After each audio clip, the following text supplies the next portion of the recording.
પછી આગળ જતાં ઈસુએ માર્ટી નામના માણસને દેખાત નાકામાં બેઠેલો જોઈને કહ્યું, મારી પાછળ પાછળ આવ. એટલે તે ઉઠીને તેમની પાછળ પાછળ ચાલી ગયો. પછી ઈસુ તેના ઘરમાં ભોજન કરવા બેઠા હતા. તે વખતે ઘણા દેખાતો અને પાત્રીઓ પણ ધર્મી અને તેમના શિષ્યોને સાથે પંગતમાં બેઠા હતા. આ જોઈને ફરીસીઓએ ઈસુના શિષ્યોને કહ્યું, તમારા ગુરુ જગતદારો અને પાપીઓ સાથે કેમ જમે છે? પરંતુ આ સમયે ઈસુએ તેમને કહ્યું, વેદની જરૂર સાજાની નથી હોતી, માતાની નથી. જાઓ અને આ શાસ્ત્ર વસ્તુનો અર્થ શીખીને આવો. તે હું તો દયા ઈચ્છું છું નહીં કે બદલ્યો, તો પુરુષાળીઓને નહીં પણ પાપીઓને બોલાવવા આવ્યો છું. આ પોતે ઈસુ સાચા જરૂરિયાતવાળા માણસની આત્મિકતા અવસ્થા પર ધ્યાન આપે છે, જાહેર ધાર્મિકતા પર નહીં. ભવિષ્ય સૈન્ય નહીં, પરંતુ પોતાની સામે સ્વીકારીને ઈસુ પાસે આવો, એ સાચી શરૂઆત છે. દરેક મનુષ્યની અંદર એક અંદર જેટલો વ્યવસાય હોય છે, જે યોગ્ય સંબંધ દિલની દયા અને બદલાની ઈચ્છા રાખે છે.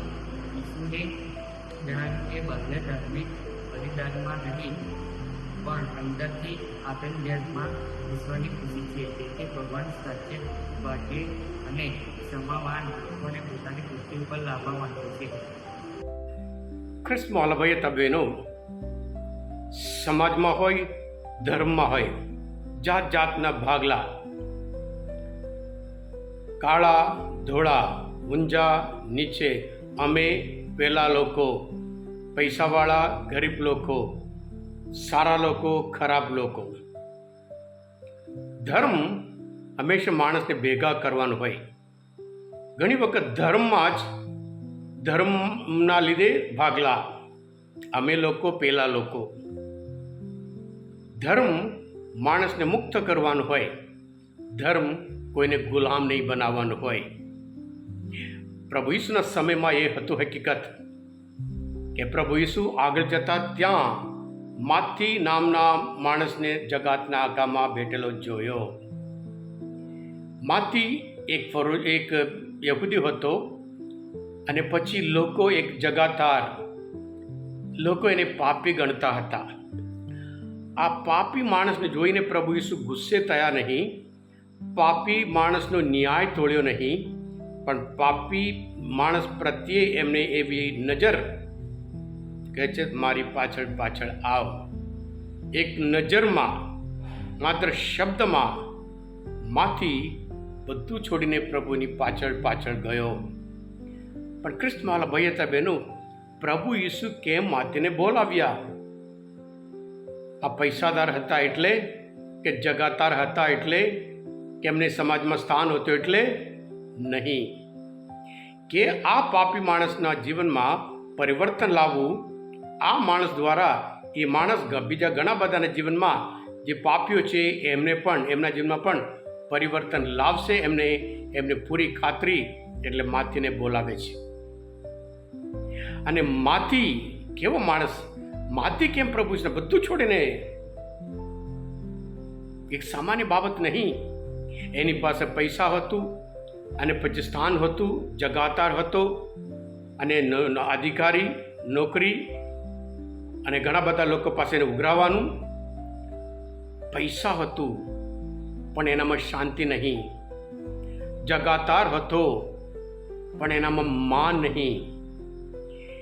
આ બધું એ અધિકારી હતો પણ એમના જીવન અર્થ વગરને જીવતો હતો.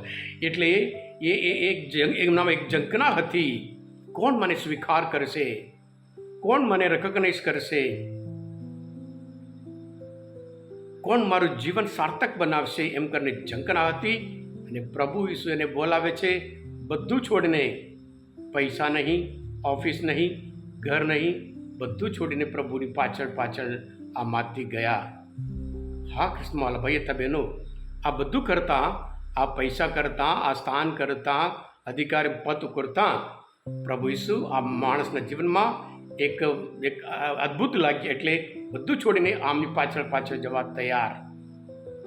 જીવનમાં જે ગુમાવી બેઠો હતો આનંદ, જીવનમાં જે શાંતિ ન હતી એ શાંતિ, જીવનમાં જે અર્થ વગરનું જીવન હતું એ અર્થ આ એક માણસના જે હાકલમાં એમણે બધું સ્વીકારી લીધું. એના જીવનમાં આનંદ, એ જ આનંદ એ બીજાને પણ બીજા જગા તારે મારા જીવનમાં આનંદ છે જે અત્યાર સુધી મારા જીવનમાં મેં જોયું નહીં, આ પ્રભુ ઈસુના હાકલ દ્વારા મને મળ્યું છે એમ કરીને બીજાને પણ આનંદમાં લાવે છે, પ્રભુ સાથે લાવે છે.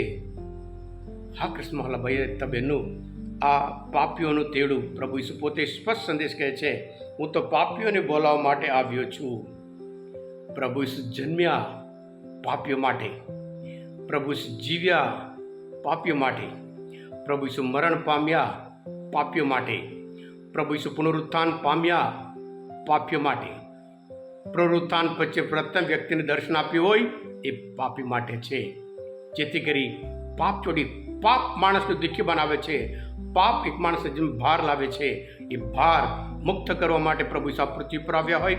જ્યારે આપણે પ્રભુ ઈસુની પાછળ જઈએ, પ્રભુ ઈસુનો સંદેશ અપનાવીએ, પ્રભુ આપણે જીવનમાં આનંદ આપવા, શાંતિ આપવા અને આપણે મુક્ત કરવા પ્રભુ આપણે દરેકને બોલાવે છે.